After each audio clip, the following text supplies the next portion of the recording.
sob pretexto de uma epidemia / pandemia a um vírus, um coronavírus, foram adoptadas medidas, muitas delas inúteis, cientificamente falando, eu sou um científico, e altamente prejudiciais para a saúde dos portugueses e para a sociedade como um todo.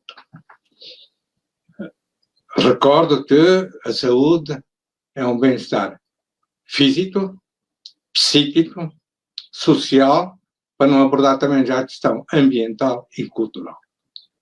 Em todas essas vertentes, o que está em curso em Portugal e na generalidade da Europa, com exceção honrosa da Suécia, foi um ataque frontal às liberdades, direitos e garantias dos cidadãos, e eu relembro apenas e só que na Declaração Universal dos Direitos Humanos, assim como na Constituição da República Portuguesa, que nós três estudamos enquanto candidatos presidenciais, é expressamente dito que qualquer cidadão tem o direito de defender as suas liberdades e os seus direitos plasmados na Constituição. Chegamos, pois, a um momento de indignação. Eu recordo aqui o que o Dr. Mário Soares, e bem, nesta componente, disse, quando falava do direito à indignação. Nós, portugueses e cidadãos europeus, nós temos que estar indignados, e já que estamos, dia 1 de dezembro, dia da restauração da independência de Portugal, 1640, relembrar talvez aqueles, sejam monarcas ou republicanos, pouco me importa, que vejam a mensagem que o Sr. Dom Duarte fez ao país, onde ele dizia muito bem que os cidadãos portugueses, o povo português, tem de estar vigilante e atuante. Porque queramos, quer não, sob pretexto de uma epidemia, que ao fim e ao cabo não é mais gravosa do que uma epidemia de gripe, com uma mortalidade, uma doença com uma mortalidade de 0,05%, retiram-se paulatinamente, mas seguramente, os direitos dos cidadãos, e a prova é que hoje, por exemplo, a partir da 1 da tarde, quer queiramos, quer não, estamos presos nas nossas residências. E quando nós estamos presos, mesmo em espaço público, aberto, uma floresta, um passeio, enfim, um perdão, temos que andar amordaçados, já que essa máscara é perfeitamente inútil em termos científicos para o que é divulgado. Essa máscara tem unicamente utilidade para os doentes confirmados e com sintomas, isso quer dizer que podem propagar a doença. Para as pessoas particularmente debilitadas, quer dizer, as pessoas em descompensação cardíaca, diabética, pulmonar, imunodeficiência e outras, e para equipas profissionais que trabalham em unidades especializadas. Eu sou um cirurgião, tenho 2 especialidades e perto de 45 anos da profissão médica e vi mais epidemias, com certeza, do que qualquer um em Portugal. Vi epidemias de cólera, de sarampo, de meningite, do ébola e passo outras. E estou abalizado para dizer, e sou cirurgião, usei muita máscara para operar, que é completamente estapafúrdio a obrigatoriedade das nossas crianças andarem mascarados, porque tal vai deixar sequelas físicas e psíquicas na nossa juventude, na próxima geração, que não serão mais apagadas.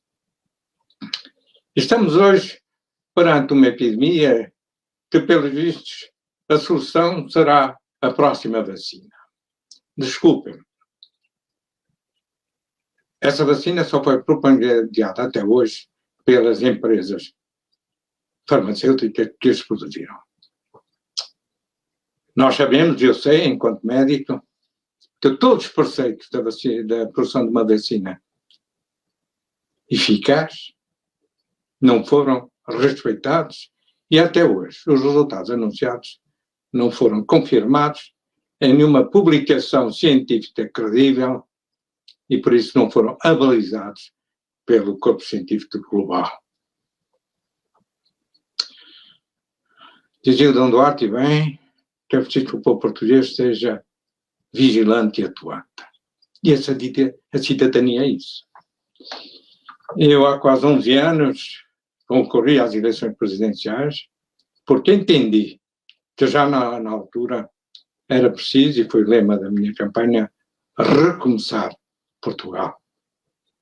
Porque era preciso, sim, limpar certos vícios para que o nosso povo e a nossa nação se pudessem erguer já então e olhar para o futuro com uma outra dignidade. Então não foi possível, e o voto popular é soberano. E já que estamos a festejar dia 1 de dezembro de 1640, eu quero lembrar o maior rei de Portugal que nós tivemos quanto a mim. O príncipe feito é o rei Dom João II, que tinha duas máximas extraordinárias. Para já, no seu brasão real, dizia pula lei e pula grei. Quer dizer, em nome da lei, em nome do povo. Em nome do povo. Segundo, dizia ele muitas vezes, há o tempo da coruja e há o tempo do falcão.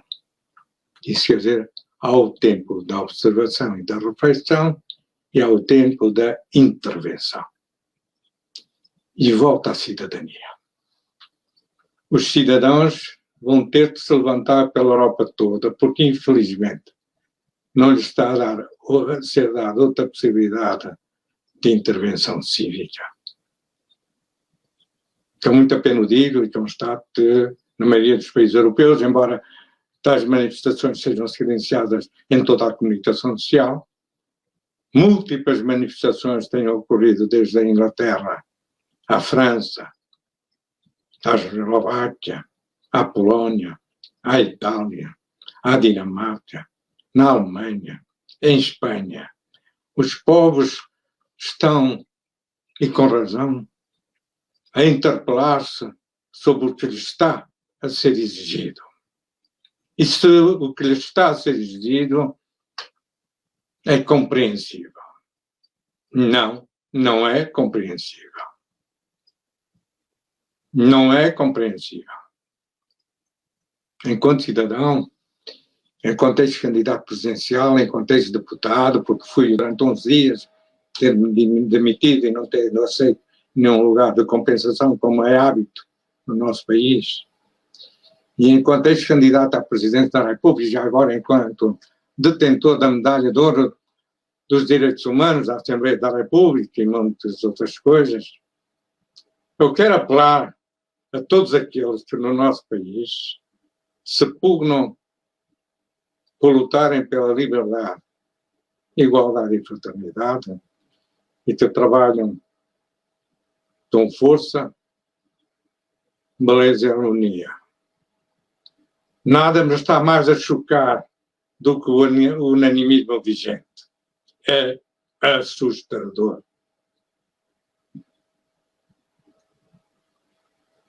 Nos órgãos de soberania estão todos unânimes. O Sr. Presidente da República, cada vez que anuncia que algo foi votado na Assembleia da República, faz questão de frisar que foi votado com 94% dos votos a favor e 96% não se opuseram.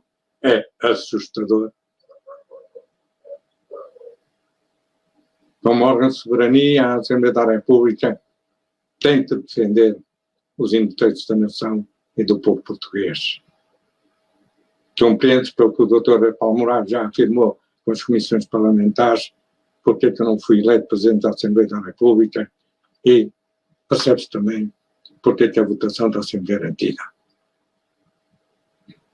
O unanimismo passa por todas as ordens profissionais, passa por todos os partidos, passa pelos sindicatos, passa pela Igreja Portuguesa e pela Igreja Católica Universal. Não sou uma exclamação.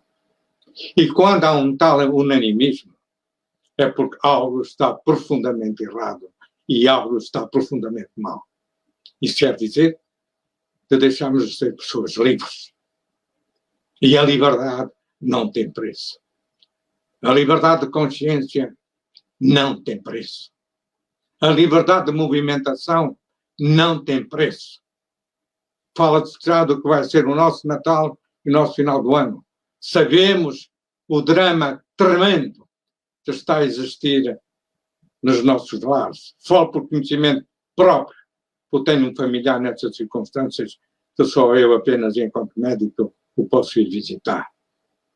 Sabemos o que está a acontecer com as nossas crianças. Sabemos que muitos estão a morrer por outras patologias que não a Covid-19. Mas sobre essas mortes, ninguém se pronuncia. Sabemos que esta doença mata tanto como uma gripe sazonal e por vezes até menos. O que seria da humanidade se, cada ano, por causa de uma gripe, nós tivéssemos que encerrar o país? Não há muito tempo, a convite à Ordem dos Médicos de Portugal, para um livro que se chama Relação Médico-Doente, e que é o contributo da nossa Ordem dos Médicos para tentar que a relação médico-doente seja reconhecida como património imaterial da humanidade, fui convidado para escrever o capítulo sobre relações médicos-doentes na medicina humanitária e tive muita honra e muito prazer em aceitar o convite e escrever esse capítulo. Pois bem, a relação médico-doente hoje em dia está posta em causa com o que está a passar no atendimento dos centros de saúde e com atraso de mais de 1 milhão de consultas, com atraso de mais de 200 mil operações, com atraso de centenas de milhares de exames complementares diagnósticos, que fazem que muitas pessoas hoje em dia já tenham medo de irem aos nossos hospitais. Isso é intolerável para o médico que eu sou.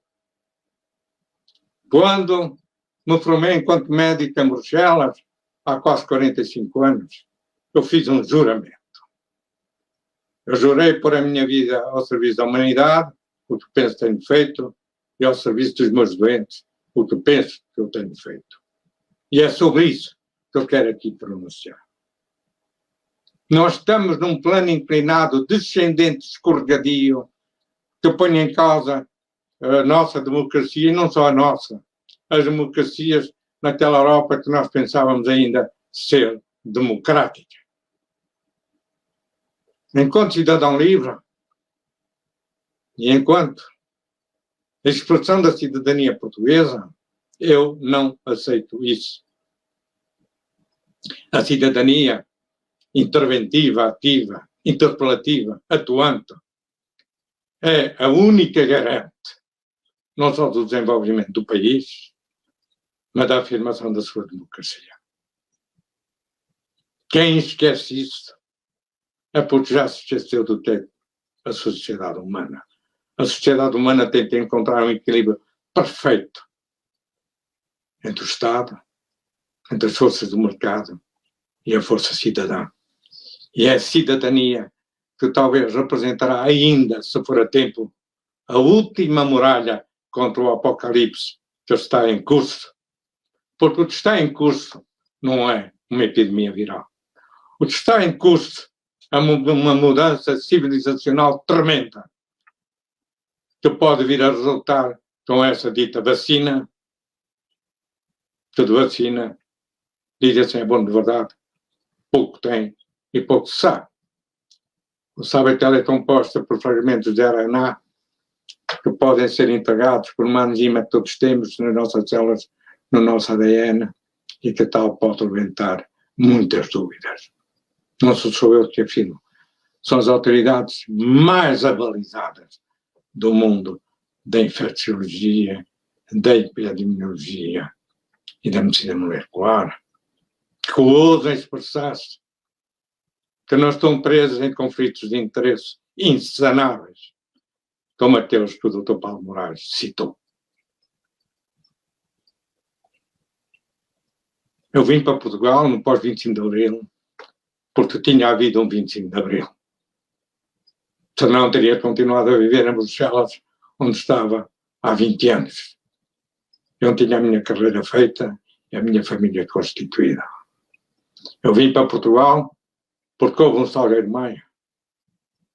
Em honra daqueles que ousaram fazer o 1º de dezembro de 1640, em honra do rei insigne que tivemos, Dom João II,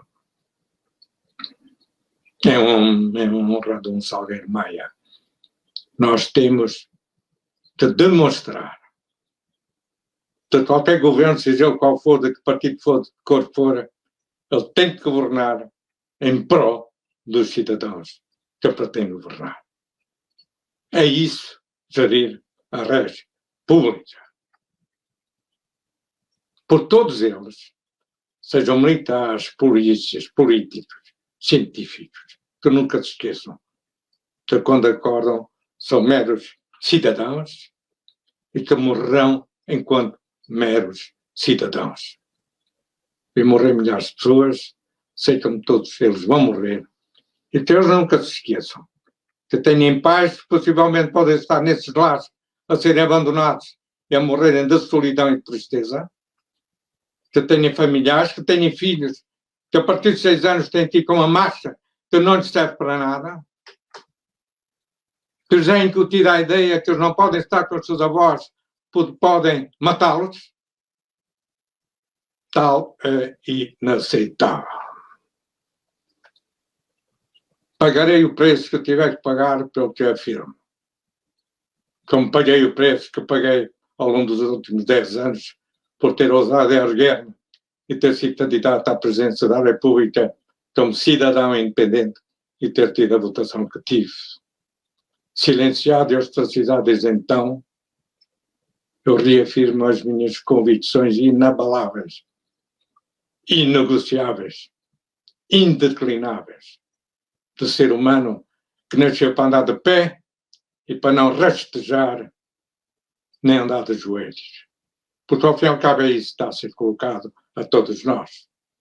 Estão a testar a nossa capacidade de resistência para ver se um dia nos poderão dizer que o vírus, que é extremamente inteligente, porque ele só ataca a certas horas, em certos momentos, em certos dias, poderá talvez também só atacar a partir de 1,20 m de altura e que tenhamos todos que andar de joelhos.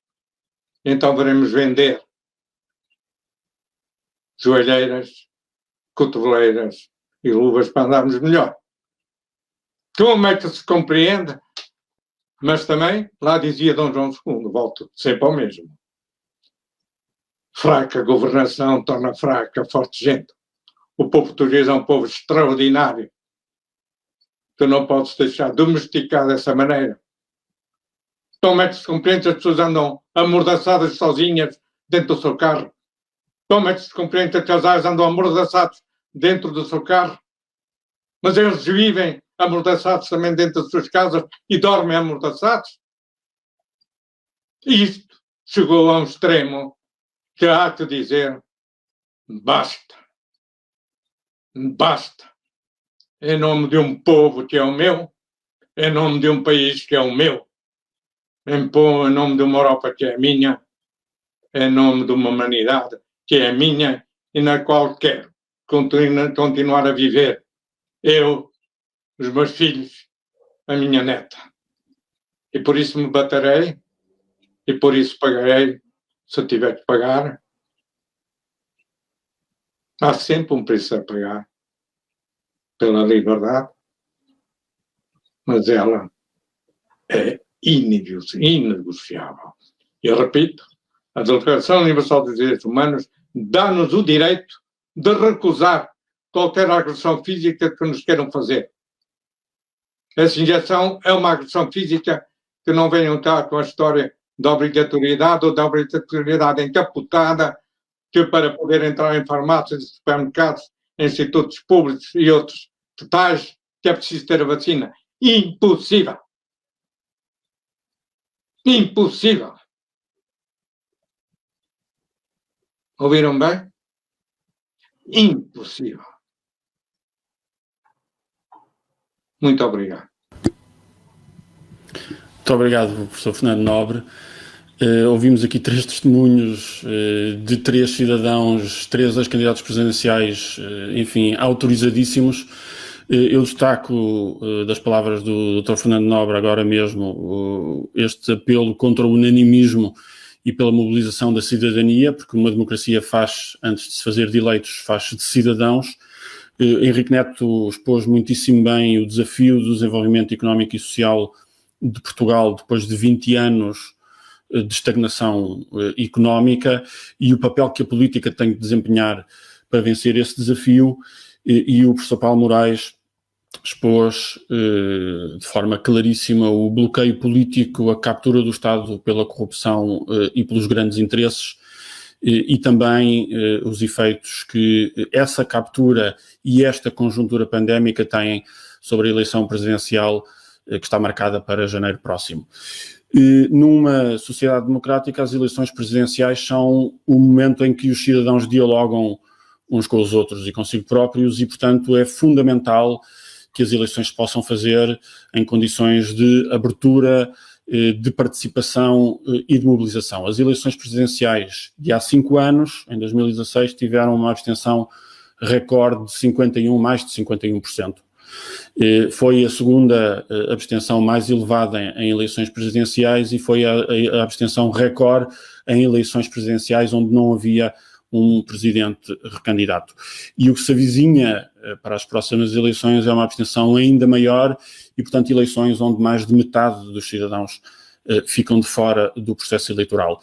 E há aqui questões, estas que foram apresentadas pelos nossos 3 intervenientes, que têm que ser discutidas entre os candidatos e os cidadãos, mas há também muitas outras questões que foram aqui colocadas que têm que ser resolvidas já pelo Presidente da República em funções e pelo Governo, nomeadamente aquelas que têm a ver com a capacidade dos candidatos fazerem as suas campanhas, organizarem-se, recolherem as suas 7.500 assinaturas, o que é um processo que bizarramente em Portugal continua a ter de ser feito em papel, mesmo na era digital, e portanto um processo que favorece as máquinas partidárias e a sua capacidade em recolher papéis junto das suas clientelas políticas, mas temos de também discutir como vai ser feita a campanha, se vai decorrer, como se avizinha, pelo menos parcialmente em estado de emergência, sem que as pessoas possam circular livremente, ouvir os candidatos e interpelá-los, e como vão fazer